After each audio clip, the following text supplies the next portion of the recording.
അല്ലാഹുവേ, ഹബീബായ റസൂലുള്ളാഹി സ്വല്ലല്ലാഹു അലൈഹി വസല്ലം തങ്ങളുടെ ബർക്കത്ത് കൊണ്ട് നീ ഞങ്ങളുടെ മക്കളെയൊക്കെ വിദ്യാഭ്യാസ സമ്പന്നരാക്കി മാറ്റണേ അല്ലാഹ്. നമ്മുടെ എല്ലാവരുടെയും ആഗ്രഹം നമ്മുടെ മക്കൾ രണ്ട് വിദ്യാഭ്യാസം, അതായത് സ്കൂൾ വിദ്യാഭ്യാസത്തിലായാലും മദ്രസ വിദ്യാഭ്യാസത്തിലായാലും നല്ലതുപോലെ പഠിച്ചു മുന്നേറുക എന്നുള്ളതാണ്. അതിന് നമുക്ക് മഹാന്മാർ പല വഴികളും പറഞ്ഞു തന്നിട്ടുണ്ട്. അത്തരത്തിൽപ്പെട്ട ഒരു എളുപ്പ വഴിയാണ് ഞാൻ നിങ്ങൾക്ക് പറഞ്ഞു തരാൻ പോകുന്നത്. മക്കൾ പഠനത്തിൽ ബുദ്ധി കിട്ടാനും പഠിച്ചത് മറക്കാതിരിക്കാനും പരീക്ഷയിൽ നല്ല മാർക്ക് ലഭിക്കാനും പറ്റിയ നല്ലൊരു സലാത്തിന് ഞാൻ നിങ്ങൾക്ക് പരിചയപ്പെടുത്താം. പലരും എന്നോട് പറഞ്ഞിട്ടുണ്ട്, പല ആൾക്കാരും എന്നോട് പറഞ്ഞു, ഉസ്താദേ, എൻ്റെ മകൻ അല്ലെങ്കിൽ മകൾക്ക് പരീക്ഷയിൽ നല്ല മാർക്ക് കിട്ടാൻ പഠിച്ചത് മറക്കാതിരിക്കാൻ ദുആ ചെയ്യണമെന്ന് പറഞ്ഞു. അപ്പൊ നമ്മുടെ മക്കൾ നല്ല ഉന്നത വിദ്യാഭ്യാസം കിട്ടുക എന്നുള്ളത് തന്നെയാണ് നമ്മുടെ ആഗ്രഹം. അല്ലാഹു സുബ്ഹാനഹു വ തആല ദുആ കൊണ്ട് വസിയത്ത് ചെയ്ത എല്ലാവർക്കും അവിടെ എല്ലാ മക്കളെയും നമ്മുടെ മക്കളെല്ലാം അല്ലാഹു നല്ല നല്ല ഉന്നത വിജയം നൽകുമാറാകട്ടെ. നമ്മുടെ മക്കൾ പരീക്ഷയിൽ പോകുന്നതിന് മുമ്പ് നമ്മൾ കുറെ തയ്യാറെടുപ്പുകൾ നടത്തും, അല്ലേ? നമ്മുടെ മക്കളെ നേരത്തെ കിടത്തി ഉറക്കും, നേരത്തെ ഇരുത്തി പഠിപ്പിക്കും. അങ്ങനെയുള്ള കാര്യങ്ങൾ നമ്മൾ എപ്പോഴും ശ്രദ്ധിക്കും. പക്ഷേ ഇസ്ലാം പറഞ്ഞ കാര്യങ്ങൾ പലരും ശ്രദ്ധിക്കാറില്ല. പക്ഷെ നാം അങ്ങനെയാണ് പരീക്ഷയ്ക്ക് തയ്യാറെടുക്കുന്നതെങ്കിൽ നമുക്ക് പ്രതീക്ഷിക്കുന്നതിനേക്കാൾ ഏറെ മാർക്ക് കരസ്ഥമാക്കാൻ പറ്റും ഇൻഷാ അല്ലാഹ്. പക്ഷേ ഇസ്ലാം പരിചയപ്പെടുത്തിയ കാര്യങ്ങളൊക്കെ നമ്മൾ എന്ത് ചെയ്യുക? നമ്മൾ ചെയ്യുക. ആ ഒരു രീതിക്കാണ് നമ്മൾ ചെയ്യുന്നതെങ്കിൽ ഇൻഷാ അല്ലാഹ് പരീക്ഷയിൽ നല്ല ഉയർന്ന മാർക്ക് കരസ്ഥമാക്കാൻ നമുക്ക് കഴിയുന്നതാണ്. കാരണം ഖുർആൻ നബി സല്ലല്ലാഹു അലൈഹി വസല്ലം തങ്ങൾ നമ്മെ പഠിപ്പിച്ചതാണ്, പരീക്ഷയ്ക്ക് പോകുന്നതിന് മുമ്പായി ആദ്യം 2 റക്അത്ത് നീ ഹാജത്ത് നമസ്കരിക്കുക, അല്ലേ? എന്റെ പ്രിയപ്പെട്ട മുഅ്മിനീങ്ങളുടെ ആവശ്യത്തിന് നമ്മൾ ഇറങ്ങുമ്പോൾ 2 റക്അത്ത് ഹാജത്ത് നമ്മൾ നമസ്കരിക്കുക. നമ്മുടെ പ്രധാന നബി സല്ലല്ലാഹു അലൈഹി വസല്ലം തങ്ങൾ ഏതെങ്കിലും ഒരു കാര്യത്തിന് വിഷമമോ പ്രയാസമോ നേരിട്ടാൽ ആദ്യം അല്ലാഹുവിന്റെ റസൂൽ wudu എടുത്തിട്ട് 2 റക്അത്ത് നമസ്കരിക്കുമായിരുന്നു. കാരണം അല്ലാഹു പറഞ്ഞത്, നിങ്ങൾക്ക് എന്തെങ്കിലും സഹായം ആവശ്യമുണ്ടെങ്കിൽ നമസ്കാരം കൊണ്ട് നിങ്ങൾ എന്നോട് സഹായം തേടണേ. സുബ്ഹാനല്ലാഹ്. പരീക്ഷയ്ക്ക് പോകുന്ന ഒരാൾക്ക് വലിയൊരു സഹായം അല്ലാഹുവിൽ നിന്ന് കിട്ടണം. അതുകൊണ്ട് 2 റക്അത്ത് നമസ്കരിച്ചിട്ട് നമ്മൾ അല്ലാഹുവിനോട് ദുആ ചെയ്യണം, പഠിച്ചവനെ, ഞാൻ പഠിച്ചതൊന്നും മറക്കല്ലേ അല്ലാഹ്. മറവി എന്ന് പറഞ്ഞ രോഗം നീ എന്നിൽ നിന്ന് മാറ്റണേ അല്ലാഹ്. ഞാൻ എഴുതാൻ പോകുന്ന പരീക്ഷയിൽ നീ വലിയ വിജയം നൽകണേ അല്ലാഹ്. അപ്പൊ നമ്മൾ 2 റക്അത്ത് സുന്നത്ത് നമസ്കരിച്ചിട്ട് അല്ലാഹുവിനോട് നമ്മൾ ചോദിക്കണം. അപ്പൊ നമസ്കാരം കൊണ്ട് നമ്മൾ സഹായം തേടണം. കാരണം പരീക്ഷ എന്നത് എല്ലാവർക്കും ഒരു ടെൻഷനാണ്, ഒരു ബേജാറാണ്. അപ്പോൾ ആദ്യമായി 2 റക്അത്ത് നമസ്കരിച്ചിട്ട് ഇരു കൈകളും അല്ലാഹുവിലേക്ക് ഉയർത്തി അല്ലാഹുവിനോട് മനസ്സുരുകി ദുആ ചെയ്യണം. ഒരു സത്യവിശ്വാസിയുടെ ഏറ്റവും വലിയ ആയുധം അത് പ്രാർത്ഥനയാണ്. അതുപോലെ തന്നെ നേരത്തെ കിടന്നുറങ്ങണം. അതായത് 10 മണിയൊക്കെ ആകുമ്പോൾ ആ ടൈമിൽ കിടന്നുറങ്ങുക. എന്നിട്ട് അപ്പൊ നമ്മൾ എന്ത് ചെയ്യുക? 10 മണിയൊക്കെ ആകുമ്പോൾ നമ്മൾ കിടന്നുറങ്ങുക. എന്നിട്ട് സുബഹി നമസ്കാരത്തിന് ബാങ്ക് വിളിക്കുന്നതിന് മുമ്പേ നമ്മൾ എഴുന്നേറ്റ് മിസ്വാക്ക് ചെയ്യുക. കാരണം മിസ്വാക്ക് ചെയ്യുന്നത് ബുദ്ധിശക്തി വർദ്ധിക്കാനും ബുദ്ധിശക്തി വർദ്ധിക്കുന്നതാണ്. അതിനുശേഷം 2 റക്അത്ത് തഹജ്ജുദ് നമസ്കരിക്കുക. എന്നിട്ട് സുബഹി നമസ്കാരത്തിന് ബാങ്ക് വിളിച്ചാൽ സുബഹി നമസ്കാരം കൃത്യമായി നമ്മൾ നമസ്കരിക്കുക. കാരണം ആരെങ്കിലും സുബഹി നമസ്കാരം ഖളാ ആക്കാതെ നമസ്കരിച്ചാൽ പിന്നെ അവൻ അല്ലാഹുവിന്റെ ഉത്തരവാദിത്തത്തിലാണ്, അല്ലാഹുവിന്റെ സംരക്ഷണത്തിലാണ്. ശേഷം ഖിബ്ലയിലേക്ക് തിരിഞ്ഞിരുന്ന് നമ്മൾ പഠിക്കണം. കാരണം അല്ലാഹുവിന്റെ ഹബീബ് സല്ലല്ലാഹു അലൈഹി വസല്ലം തങ്ങൾ പറഞ്ഞു, എല്ലാ അനുഗ്രഹങ്ങളും അല്ലാഹു കഅബയിലാണ് ഇറക്കിയിരിക്കുക. എന്നിട്ട് അതിൽ നിന്നാണ് എല്ലാ സ്ഥലത്തേക്കും അല്ലാഹു വിതരണം ചെയ്യുന്നത്. അതുകൊണ്ട് കഅബയിലേക്ക് തിരിഞ്ഞിരുന്ന് പഠിച്ചാൽ ആ ഒരു അനുഗ്രഹം നിങ്ങൾക്ക് സാധ്യമാകുന്നതാണ്. അപ്പൊ ആ ഒരു അനുഗ്രഹം അല്ലാഹു നിങ്ങൾക്ക് നൽകുന്നതാണ്. അപ്പൊ നമ്മൾ പഠിക്കുമ്പോൾ ഖിബ്ലയിലേക്ക് നേരെ തിരിഞ്ഞിരുന്ന് നമ്മൾ പഠിക്കുക. പിന്നെ എല്ലാം പഠിച്ചു എന്ന് ഉറപ്പുവരുത്തി, എല്ലാ വിഷയങ്ങളും നമ്മൾ പഠിച്ചു എന്ന് ഉറപ്പുവരുത്തി കഴിഞ്ഞാൽ പിന്നെ ബാക്കിയുള്ളതെല്ലാം അല്ലാഹുവിലേക്ക് തവക്കലാക്കുക. എങ്ങനെയാണ് തവക്കലാക്കേണ്ടത്? ഞാൻ എല്ലാം പഠിച്ചിട്ട് ഒരു പ്രധാനപ്പെട്ട പരീക്ഷയ്ക്ക് ഇറങ്ങുകയാണ്, ബാക്കിയെല്ലാം പഠിച്ചവനെ ഞാൻ നിന്നിലേക്ക് ഏൽപ്പിക്കുകയാണ് അല്ലാഹ്. നമുക്ക് കിട്ടിയ വിഷയങ്ങൾ മുഴുവൻ നമ്മൾ വൃത്തിയായിട്ട് പഠിക്കുക. പഠിച്ചിട്ട് നമ്മൾ അല്ലാഹുവിലേക്ക് തവക്കൽ ചെയ്തുകൊണ്ട് ഇറങ്ങുക. എന്നിട്ട് പ്രധാനമായി നമ്മൾ വാപ്പയുടെയും ഉമ്മയുടെയും കൈപിടിച്ച് സലാം പറഞ്ഞതിന് ശേഷം എനിക്ക് വേണ്ടി നിങ്ങൾ ദുആ ചെയ്യണേ എന്ന് നമ്മൾ പറയണം. കാരണം 3 കൂട്ടരുടെ ദുആ അല്ലാഹു തട്ടിക്കളയുകയില്ല. അതിലൊന്ന് മാതാപിതാക്കളുടെ ദുആയാണ്. സുബ്ഹാനല്ലാഹ്. നമ്മൾ പരീക്ഷയ്ക്ക് പോകുന്നതിന് മുമ്പ് ഈ മേൽ പറയപ്പെട്ട കാര്യങ്ങളെല്ലാം നമ്മൾ ചെയ്യണം. അതുപോലെ തന്നെ നമ്മൾ മാതാപിതാക്കളോട് ദുആ ചെയ്യാൻ പറയണം. മാതാപിതാക്കൾ ദുആ ചെയ്താൽ അല്ലാഹു ആ പ്രാർത്ഥനയെ തട്ടുന്നതല്ല. എന്നിട്ട് പരീക്ഷ ഹാളിലേക്ക് പ്രവേശിച്ചു കഴിഞ്ഞാൽ ബിസ്മില്ലാഹിർ റഹ്മാനിർ റഹീം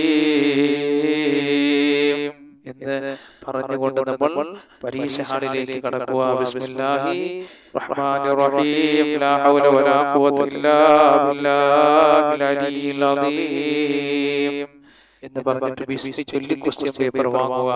കാരണം ബിസ്മി തുടങ്ങാതെ തുടങ്ങുന്നതിലൊന്നും ബർക്കത്തുണ്ടാവുകയില്ല. അപ്പൊ ബിസ്മി ചൊല്ലിക്കൊണ്ട് നമ്മൾ എന്ത് ചെയ്യുക? ക്വസ്റ്റ്യൻ പേപ്പർ നമ്മൾ മേടിക്കുക. നമ്മുടെ എല്ലാവരുടെയും എല്ലാ ആൾക്കാരുടെയും ആഗ്രഹം നമ്മുടെ മക്കൾ 2 വിദ്യാഭ്യാസം, അതായത് സ്കൂൾ വിദ്യാഭ്യാസത്തിലായാലും മദ്രസ വിദ്യാഭ്യാസത്തിലായാലും നല്ലതുപോലെ പഠിച്ചു മുന്നേറുക എന്നുള്ളതാണ്. അതിന് നമുക്ക് മഹാന്മാർ പല വഴികളും പറഞ്ഞു തന്നിട്ടുണ്ട്. അത്തരത്തിൽപ്പെട്ട ഒരു സലാത്തിനെയാണ് ഞാൻ നിങ്ങൾക്ക് ഇന്ന് പരിചയപ്പെടുത്താൻ പോകുന്നത്. ഈ സലാത്തിനെ 33 വട്ടം ഒന്നോടുകൂടി ഒരു ഗ്ലാസ് വെള്ളത്തിലേക്ക് മന്ത്രിക്കുക. എന്നിട്ട് ആ വെള്ളം കുടിക്കുക. ഇങ്ങനെ കുടിക്കുകയാണെങ്കിൽ ഇൻഷാ അല്ലാഹ് പഠനത്തിൽ നല്ല ബുദ്ധിശക്തി കിട്ടും. പഠനത്തിൽ താല്പര്യം കിട്ടാനും കാരണമാകും. അല്ലാഹു മറക്കാതെ തന്നെ നിങ്ങൾ പഠിക്കുന്നതൊക്കെ നിങ്ങൾക്ക് ഓർമ്മ അല്ലാഹു നൽകപ്പെടുന്നതാണ്. ആ മഹത്തായ സലാത്ത് നമുക്ക് നോക്കാം. ആ സലാത്ത് ഏതാണ്? അല്ലാഹുമ്മ സല്ലി അലാ സയ്യിദിനാ മുഹമ്മദിൻ സലാത്തൻ തുഖ്രിജുനി من ظلمات الوهم وتكرمني بنور الفهم وتوضح ما أشكل علي إنك على كل شيء قدير. മഹത്തായ സലാത്ത് എല്ലാത്തിനും പരിഹാരമാണ്. സലാത്ത് കൊണ്ട് പരിഹരിക്കാത്ത ഒരു പ്രശ്നവുമില്ല. മഹാന്മാർ വിശദീകരിക്കുന്ന പഠനത്തിൽ നല്ല ബുദ്ധിശക്തിയും നല്ല താല്പര്യം കിട്ടാനും നല്ല ബുദ്ധി ലഭിക്കാനും പരീക്ഷയിൽ നല്ല മാർക്ക് കിട്ടാനും ഈ സലാത്ത് ഉപകരിക്കുന്നതാണ്. അപ്പൊ ഈ സലാത്ത് ചൊല്ലാൻ അറിയുന്നവർ ഈ സ്ക്രീനിൽ നോക്കി ചൊല്ലുക. ഇനി ചൊല്ലാൻ അറിയാത്ത ആൾക്കാർ ഇത് കേട്ട് പഠിക്കുക. രണ്ടും നിങ്ങൾക്ക് എളുപ്പ വഴിയാണ്.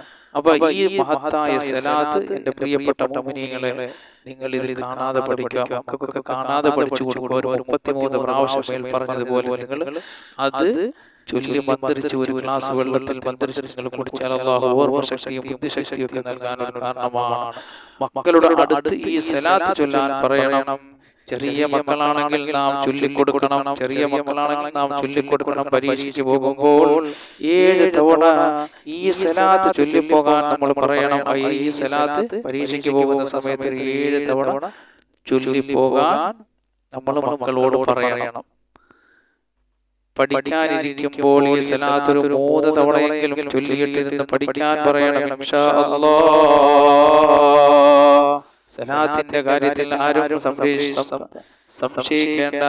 ഇത് പരിഹാരമാണ്. തീർച്ചയായും അല്ലാഹുവിന്റെ മുന്നിൽ സ്വീകരിക്കുന്നതാണ്. ഇൻഷാ അല്ലാഹ് വലിയ വിജയം നിങ്ങൾക്ക് കിട്ടുന്നതാണ്. ഈ പറഞ്ഞ സലാത്ത് ചൊല്ലിയാൽ മക്കൾക്ക് മാത്രമല്ല മുതിർന്നവർക്കും ഓർമ്മശക്തി കിട്ടുന്നതാണ്. ഈ സലാത്ത് ചൊല്ലാൻ നമ്മൾ പറയണം. ഈ സലാത്ത് നമ്മുടെ മക്കൾ പഠിക്കണം. പഠനത്തിൽ അല്ലാഹു പുരോഗതി നൽകുന്നതാണ്. പഠിക്കുന്നത് ഓർമ്മയിലിരിക്കുന്നതാണ്. അവർ പഠിച്ചിട്ട് പരീക്ഷ ഹാളിലേക്ക് പോകുമ്പോൾ അല്ലാഹു അത് പഠിച്ചത് അല്ലാഹു ഓർമ്മയിൽ കൊണ്ടുവരുന്നതാണ്. അപ്പൊ ഈ മഹത്തായ സലാത്ത് ചൊല്ലി മുഅ്മിനീങ്ങളെ, കൊച്ചുമക്കളാണെങ്കിൽ മേൽ പറഞ്ഞതുപോലെ നമ്മൾ ചെയ്താൽ അല്ലാഹു സുബ്ഹാനഹു വ തആല വലിയ വിജയങ്ങൾ നൽകുന്നതാണ്.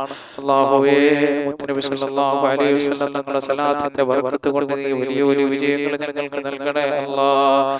പടച്ചവനെ, ഈ പറഞ്ഞതും കേട്ടതെല്ലാം ഒരു സാലിഹായ അമലാക്കണേ അല്ലാഹ്. റബ്ബേ, ഞങ്ങൾ പലരും രോഗികളാണ്. ഞങ്ങളുടെ രോഗങ്ങൾ ശിഫയാക്കണേ അല്ലാഹ്. ഞങ്ങളുടെ കടങ്ങൾ വീട്ടണേ അല്ലാഹ്.